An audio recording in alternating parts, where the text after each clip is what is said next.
listening to the Save the Marriage podcast. Your marriage can be saved and strengthened if you have the right information. Join Dr. Lee Baucom as he explores ways for you to improve your relationship and your life, starting right now.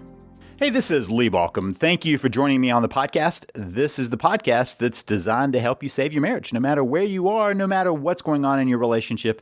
And today I want to talk about one of those pieces that underlies just about every single marriage crisis, and in fact, haunts every marriage. That's because it's something that resides in all of us, something that haunts us throughout the years, throughout the days, throughout the hours, and creeps up on us at night. And that is fears and insecurities. That's really the same kind of thing, right? If you think about that, when somebody's talking about how they feel insecure, what they're actually naming is a fear underneath that. It's a description. The insecurity feeling that's going on within us is really about fears.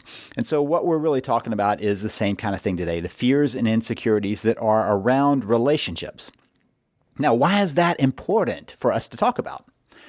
Well, you may have noticed that a lot of times our fears cause us to react in ways that we later regret. I don't know if you watch any of the reality television, but a lot of times in the evenings, we have that on just because it has such psychological lessons.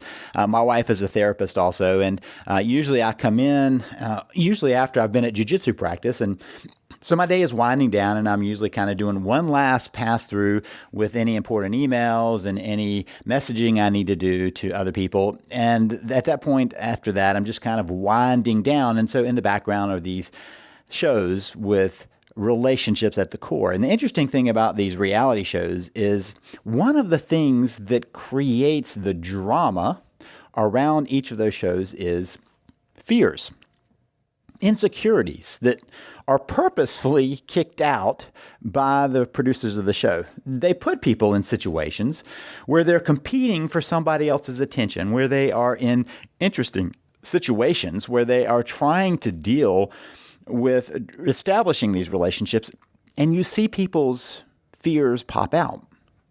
And then what you watch is the actions that are motivated by those fears that generally are counterproductive to getting anywhere useful in a relationship. Sometimes it makes people desperate for the relationship. Sometimes it makes people back away from the relationship. But whatever it is, however it happens, those insecurities are baked into us. I don't think that that is true with the rest of the animal kingdom. I don't think that other animals are worrying, without something happening around them, that somebody might get away from them, that whoever's around them, maybe someone in their pack might go a little further away. I don't think that's the case. I may be wrong about that, but what I think is really going on is our human capacity for thought ends up getting us down some bad streets. Now, let me be clear. I think that the fact that we can think is an incredible thing. I mean, we reference things, right? I can ask you what happened last year, and you can kind of describe the last year in detail. And if I ask you what you're planning on doing tomorrow or the next day, you can tell me some things that you're planning on doing. Not that they necessarily will happen, but that you're planning on doing in the next few days because you're able to think through that. You're using a sequential think process where the thoughts are places you can extend the ideas around you. And that's really cool that we humans have these great ways of doing these ideas. The problem is that sometimes we don't use that capacity of thought in a creative way, but more of a limiting or destructive way in our fears. Interesting thing about fears is how often those fears don't even happen, and yet they keep motivating our behavior. We fear and fear and fear and fear, and every now and then, just out of luck or just out of whatever, we're right about some fear, at which point we say, see, I knew I should be fearful about that. Now that leaks over into the relationships. And I want to be very clear that these fears don't necessarily have to do with anything that's going on in your relationship. Don't necessarily have anything to do, and they may not even correlate directly or correctly with what's going on in your relationship. But they sure can compound the problems. In fact, it's our fears that usually accelerate a crisis. On a regular basis, I hear from people where the discussion between a couple starts with, hey, you know what, I'm really not happy. And that not happy conversation, instead of going into a way of how do we fix that, ends up being, you know what, I think I want out. And what accelerates it to that I want out conversation is usually the fear response that ricochets back and forth between the couple. One person says, I'm not happy. The other says, oh, I can't believe this. How could you say that to me? I can't believe this is going on. Please, please, please don't do this. And the other person says, wait, I'm really uncomfortable here. I think I need to pull away. And the other person says, no, don't hold away. And back and forth they ricochet until the space between them is so great that one person says, I'm out of here. Sometimes I watch it accelerate so fast that it happens in one conversation. And really one person simply wanted to have some changes in the relationship. And they end up separated, headed for divorce. That's the power of these fears and insecurities. That's the power of how they're baked into us. So understand, first of all, that the fears may not have anything to do with your spouse, but they are instead internal to you. And by the way, your spouse's fears are internal to them. And we tend to be reacting to our perceptions of what's going on with the other person. Not the reality necessarily, but the perceptions of the reality. I call it reading tea leaves. Reading tea leaves is this idea. You've probably heard the phrase, but for me, it's such a real phrase because when I was a teenager, I did magic shows, lots of magic shows, and met lots of interesting people who were also doing magic and all kinds of other interesting things. And the sideshow people would come to town with a carnival, and the carnies were some of us who were magicians would go to kind of hang out with the carnies. And one of them was an old gypsy woman. That was her term for herself, the old gypsy woman, who dressed the part of a fortune teller and believed that she could tell the fortunes of those who came to her. And the way she did it was with tea leaves. She had this old china cup, chipped china cup. She'd put some tea in there and swirl around some hot water and take a big slurp and have the person who she was reading their fortune take a big slurp and swirl it around and look at those tea leaves. And from the pattern in the tea leaves, she would tell the fortune. Now, I have no idea if those fortunes ever came true. Probably just by luck. Some of them did, and probably just by the way she stated them. They were in a way that were almost poetic. And so the person could interpret them the way that they wanted to. She was reading tea leaves. She was looking for patterns in something that was unrelated to what was really going on. That's what we do when we're reading tea leaves. We see an expression on our spouse's face. We read the tea leaves. We read a text and add in our own accents onto that text or our own intonations on that text, and we read the tea leaves of what that means. Or we see some action with our spouse or some evidence that, and I put that in quotation, something that we see that's out of the ordinary that we believe is evidence of something, and we read the tea leaves. Here's the interesting thing. The reading of the tea leaves both creates fear and is rooted in fear. If you're at a fearful place where you're concerned about your spouse kind of pulling away from you, the way you read the tea leaves is very different than if you were in a good situation. My wife and I have often talked about these things that pop up. Sometimes I get this weird email from people who are talking about how they would love to get to know me and all this kinds of language. And some of that spam and some of it is just from people who have found me on the internet. And my wife said, if we weren't at a good place, that would be suspect to me. Right? Sometimes I've gotten these weird texts and the same kind of thing. We would talk about the fact that if we were not in a good place, that could be disruptive. And the fact that somebody else might get that somewhere else that could lead to a bad situation because of how the tea leaves are read. We're reading tea leaves based on what's going around us and based on the fears that we have that is in some ways based on what's going on in the relationship. So I believe that we have two central fears that kind of create and weave all of the other fears around relationships. And that's the fear of abandonment and the fear of intimacy. The fear of abandonment is the fact that we're afraid we're going to lose relationships that we need, that we want to hold on to. We're all needing relationships. We grow up in relationships. We're born into a family. We're born into a relationship. In some way, we are born into a family situation where we find either nurture or not enough nurture, and we grow through that. And then we begin to build our friendships and our peer groups and our relationships to authority and all kinds of other relationships in life, including finding somebody that you say, this is the person that I want to spend the rest of my life with. Then we have this underlying fear that what if we lose that person?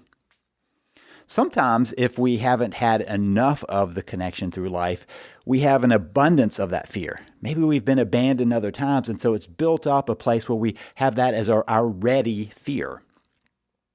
Now, we all have some fear of abandonment because we all have the need for a relationship, and we want to hold on to the relationships that nurture us. Kind of the mirror image of the fear of abandonment is the fear of intimacy. The fear of intimacy is really about losing ourselves to a relationship. What if the other person overwhelms us and sucks us dry of ourselves? Not only that, what if I just give myself away? What if I bond to this person so much that I diminish myself? I lose my identity. This is a struggle for people when they're getting married.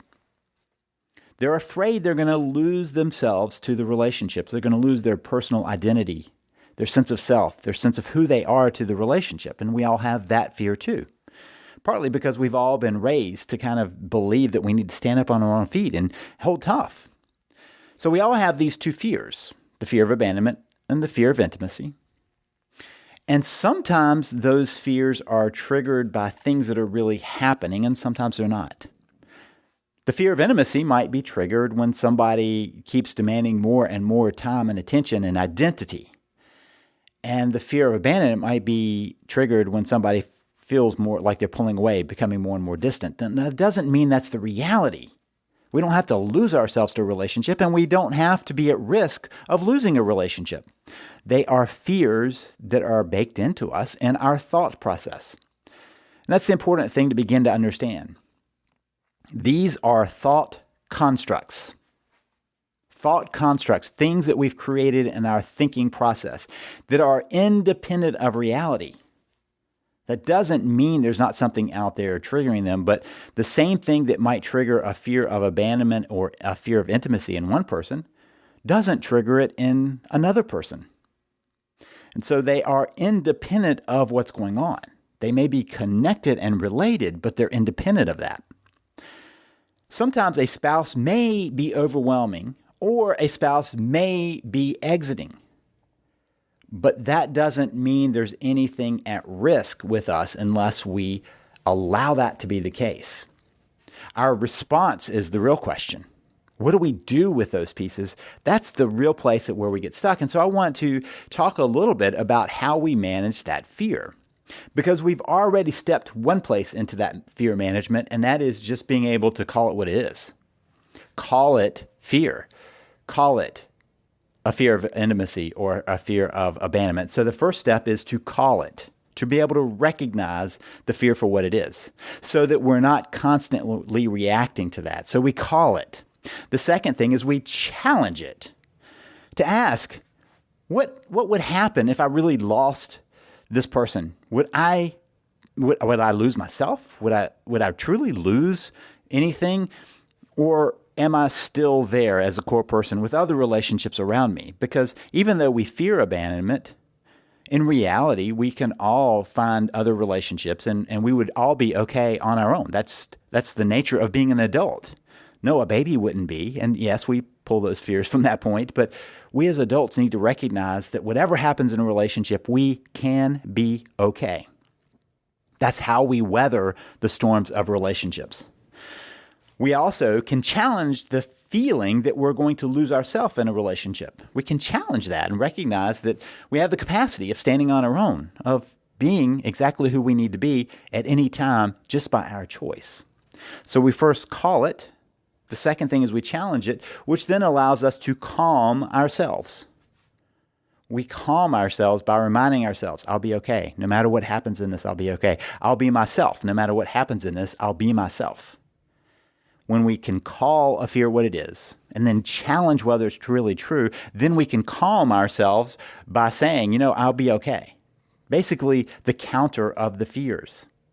If you find yourself in a fear of abandonment, to recognize that you'll be okay on your own. You'll be okay as a person. You are okay already. Who you are is okay. If you're feeling a fear of intimacy, to be able to calm yourself and say, hey, you know what? I know that they're trying to get close, and that doesn't mean that I have to merge into them. I don't have to lose myself into this. I can maintain myself. In fact, in order to truly enter in a relationship, you have to maintain yourself. Otherwise, you're not bringing anything into that equation. So once we've calmed ourselves, then we get to choose how we want to respond. We get to choose. Because when we have a fear of abandonment, our natural tendency is to grab and to hold. The problem is when we grab and hold, we tend to trigger the other person's fear of intimacy. So when we grab and hold, we have to recognize what can happen in that process. We can choose whether we want to act that way. More than that, when we have a fear of intimacy, we have a tendency to pull away, but we can choose not to. We can recognize we won't lose ourselves and choose to stay in connection, choose to stay in relationship with that person and redefine ourselves. So as we have these fears, these relationship fears and insecurities, we need to recognize they come from an internal place, that they're related to these fears of abandonment and fears of intimacy that are really thought constructs that we don't necessarily have to chase down. We can manage those fears by calling them what they are, recognizing the fear for what it is, challenging those fears, calming those fears, and then choosing our reactions. If you need some help in understanding these dynamics, if this has kind of brought something to light with you, I have a whole section in my Save the Marriage system on how these fears of abandonment and intimacy play into each other. And it can help you begin the process of making sure they don't get you stuck and get you caught in a process that could be more destructive in your relationship. If you're interested in that, please check out my system at savethemarriage.com. That's savethemarriage.com. And this is Lee Balcom wishing you the best as you work to save your marriage. You've been listening to Save the Marriage podcast. For more information and help, please visit us at savethemarriage.com.